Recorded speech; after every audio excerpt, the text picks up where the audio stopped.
Hello and welcome to the Swine Disease Reporting System. This is the report number 86 that covers the findings from March 2025. My name is Guilherme Caesar here at the SDRS office. Hello, my name is Giovanni at the SDRS. Hello, Daniel Linhares, also with the SDRS team. And as I mentioned, today we're going to cover the findings of March 2025. But before we go to the findings, let me introduce our guest today that I have the pleasure to have here, Dr. Lauren Glowzenski. Dr. Glowzenski works with Pipestone Veterinary Services in the Midwest region, and she has a lot of experience as a swine veterinarian, works for several years with swine. And today she's going to help us to interpret the findings of the SDRS podcast and also talk a little bit about endemic pathogens control as well. Welcome to the SDRS podcast, Dr. Glowzenski. Thanks for having me. Thank you very much, Dr. Glowzenski. Guilherme, what's the main finds from the SDRS this month of March? Yeah, Giovanni, let's start as always with PRRS virus. That is our first pathogen in the SDRS report. And for the positivity of PRRS, we are having a moderate decrease, mainly in the wing to finish sites in terms of positivity, reaching around 35%. And when we go to the overall positivity, is around 25%. So good news for the month of March.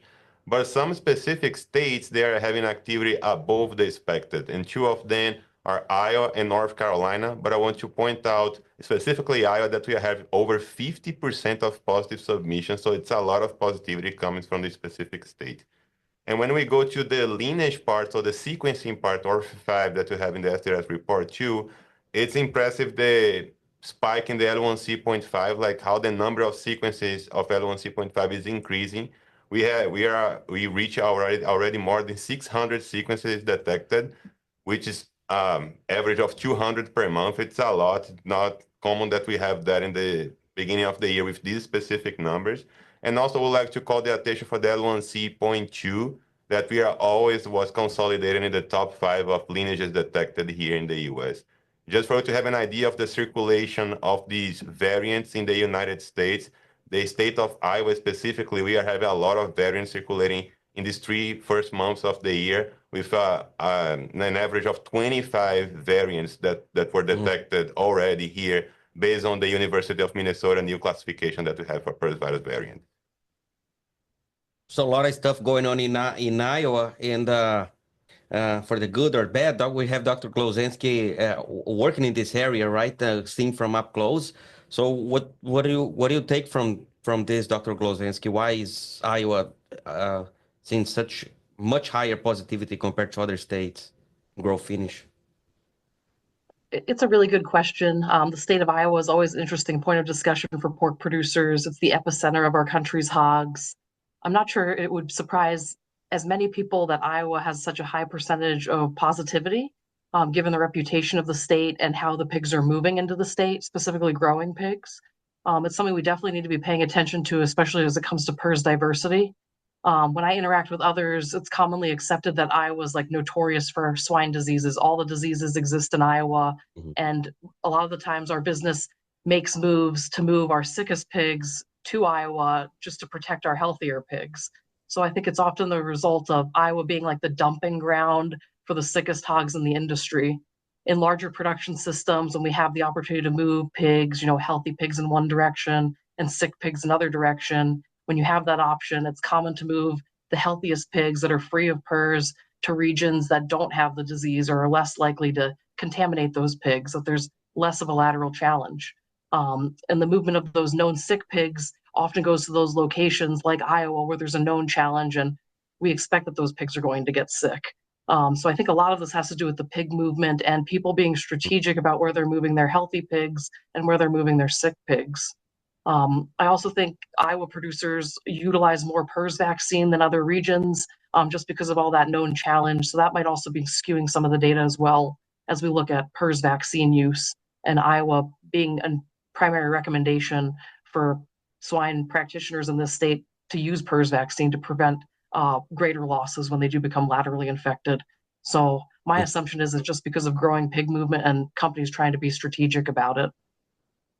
And so that would explain the higher positivity. Do you think it also explains the higher diversity, or do you add something different for the diversity?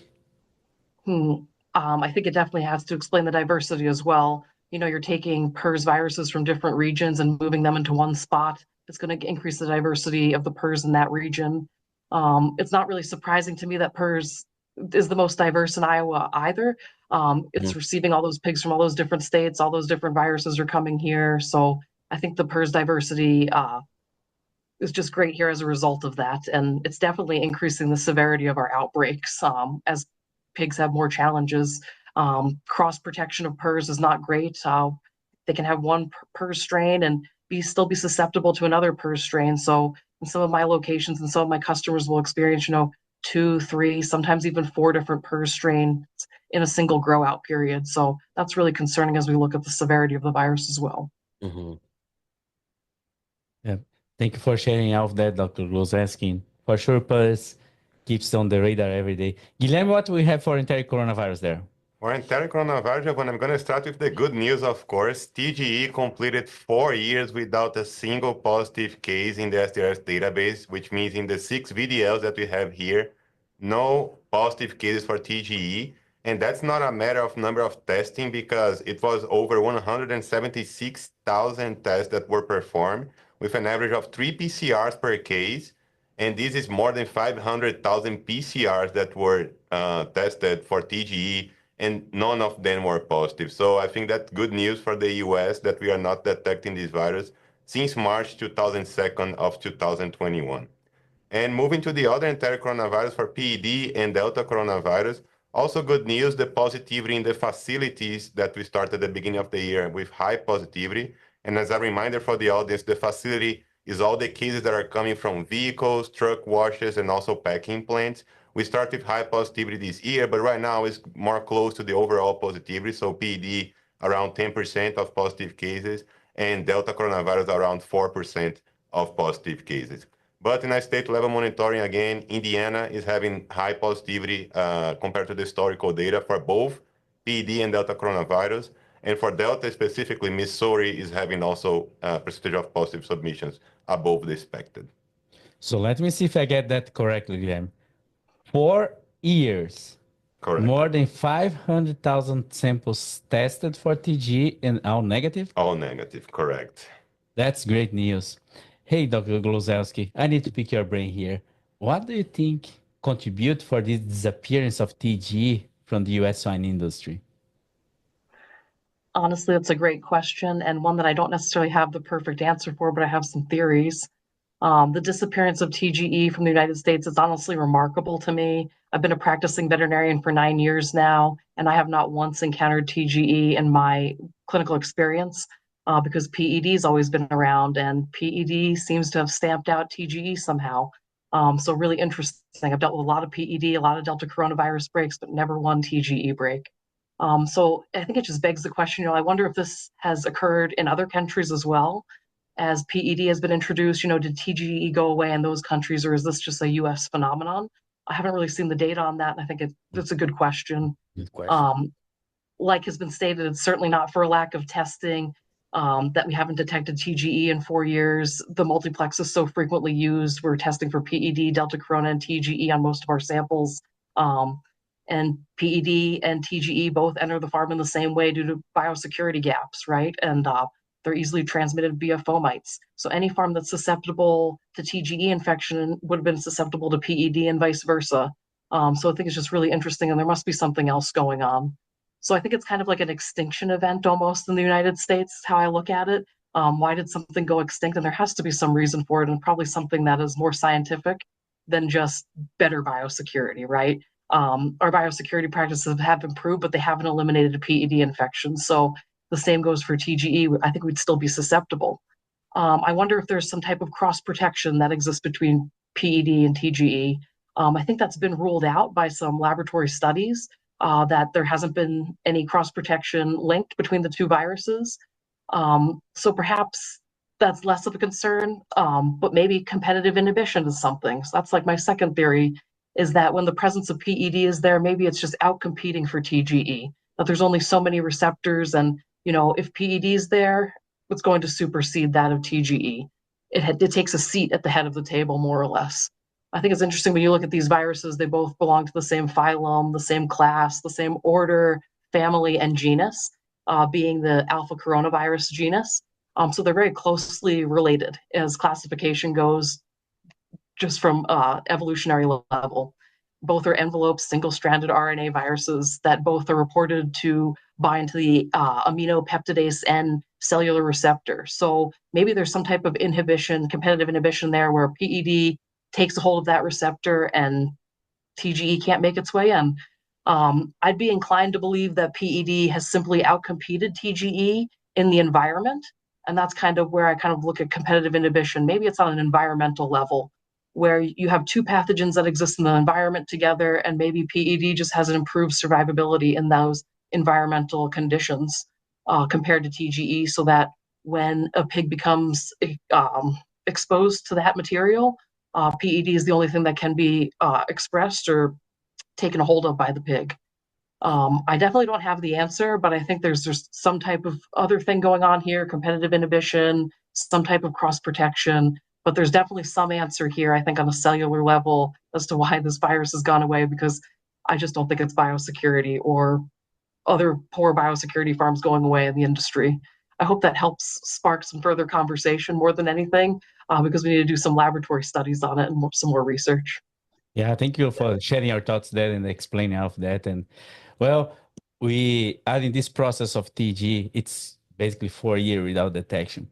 Then we ask, what's the next? Do you think we could at some point celebrate and say, hey, let's get rid of PED, and could we really go for that milestone? What do you think? Well, as far as PED goes, unless there's another potentially worse or more impactful virus that emerges that can outcompete or is more cross-protective, I don't see PED simply being eliminated from the industry on its own. I think it's going to take a very strategic and collective effort to solve this through firm commitments and extremely tight biosecurity efforts across all facets of the business. But I do think that we can stamp out PED. It's a fomite-driven pathogen. We can stop it. We just have to have good efforts as a collective group of the entire swine industry, trucking, production, vet services, all of our caretakers, people working with the pigs every day, the packing plant. I certainly hope that we see PED eliminated from the United States in our lifetime, but I don't know that there's going to be another TGE to come in, or I really hope there's not, because PED was pretty virulent, and that taking over TGE was honestly devastating for our industry.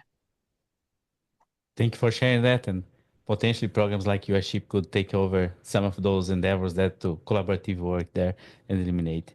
Guilherme, what other information you have for other pathogens in the SDRS? Yeah, for the other pathogen, Giovanni, from Mycoplasma, we still have a kind of high positivity for win-to market with 20% of positive cases, but the good news is that the sow farm positivity keep decreasing, so we reached 6% of positive cases on sow farm only, so Mycoplasma kind of keeping out of the sow farms still for the US, specifically this year, 2025. Also moving to influenza, we are having in March a positivity of 29% of positive cases in terms of overall positivity, which is not high, but the problem is the spring is coming, and you guys know that when the spring starts and also the fall semester, we usually have a spike in influenza positivity. Just to raise an alert here for the producers and also to the veterinarians that probably with the spring initiating right now, we start to have more influenza cases. And also for PCV2, we had a high positivity, overall positivity for that with 43% of positive cases, but most of them were coming from population-based samples, so processing fluids and oral fluids, which might mean that we are not having a lot of clinical cases of PCV2 in the field.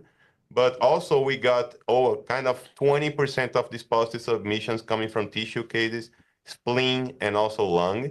So kind of an alert for the industry that we are having these cases right now in March. But the CT level, I took a look on that to see the average CT level of these cases are not as low as the periods that we have like more clinical cases of PCV2 in the past. But just to let you know that we are having this increased positivity for this virus. Thank you for sharing all of that, Guilherme. And Dr. Glowzenski, we have been talking a lot about PRRS and PED on the previous comments that we made there. But we know that there is other pathogens like Guilherme said, Mycoplasma, influenza. We have Glasserella, Streptococcus that makes this a very dynamic infectious disease process in the swine industry.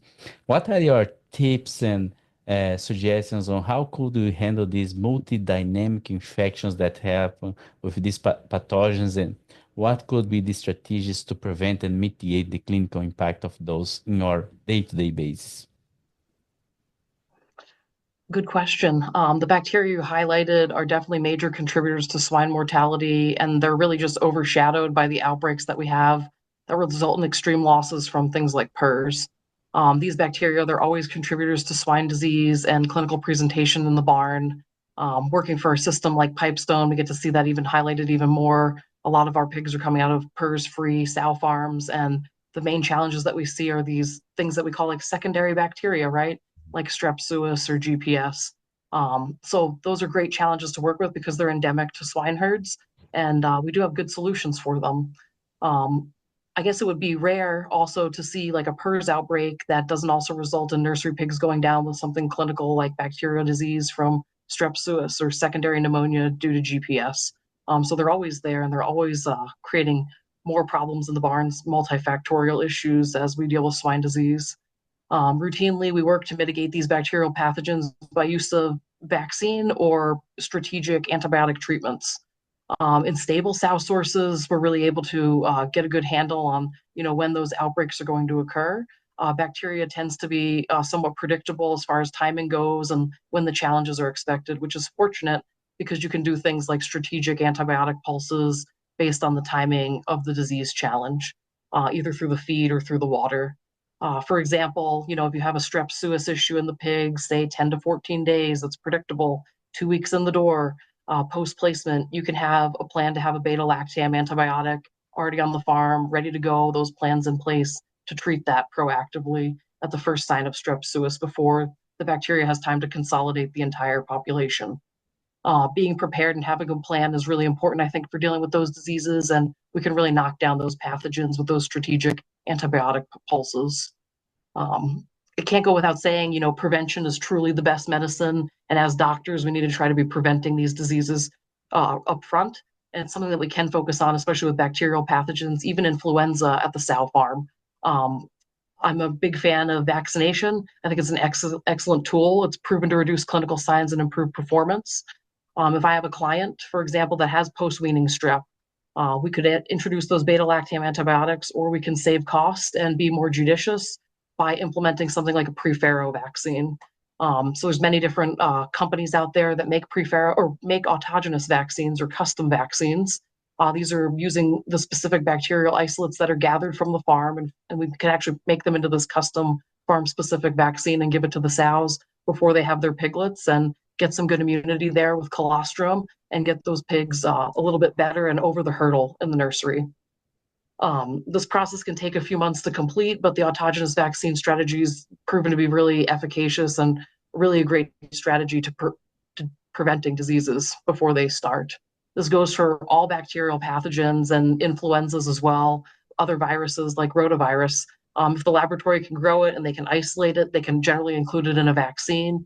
And this vaccine is ultimately the best preventative tool for known and expected challenges. So those are the strategies that I would employ with my clients, is either a timed antibiotic pulse through the feed or the water, or better yet, we would introduce some type of vaccination strategy, hopefully upstream at the sow farm, to prevent those pathogens from causing us issues in the nursery.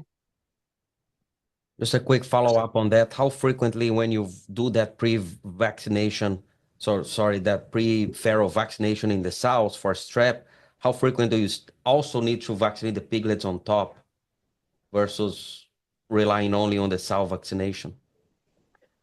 Really great question. So I've done the work both ways, where we vaccinated just the sows, where we vaccinated just the pigs, and we vaccinated both the sows and the piglets. And honestly, the best bang for your buck, or the best use of the money, would be just to introduce the pre-farrow vaccine. Vaccinating the pigs can be, more costly and time-consuming, and we didn't see as much value from that, just based off of our field-based trials with different customers. So dividing the cost from the sow, dividing it amongst 13 pigs weaned, for example, that's going to be your best cost if you're putting in something, say, like $1 vaccine into the sows, dividing that by 13, and you're getting that cost savings. I think that depends on the situation. Others might have different experiences, but my best experience based on cost and efficacy results would be just giving it pre-farrow. Homework, That'd be as you given, said.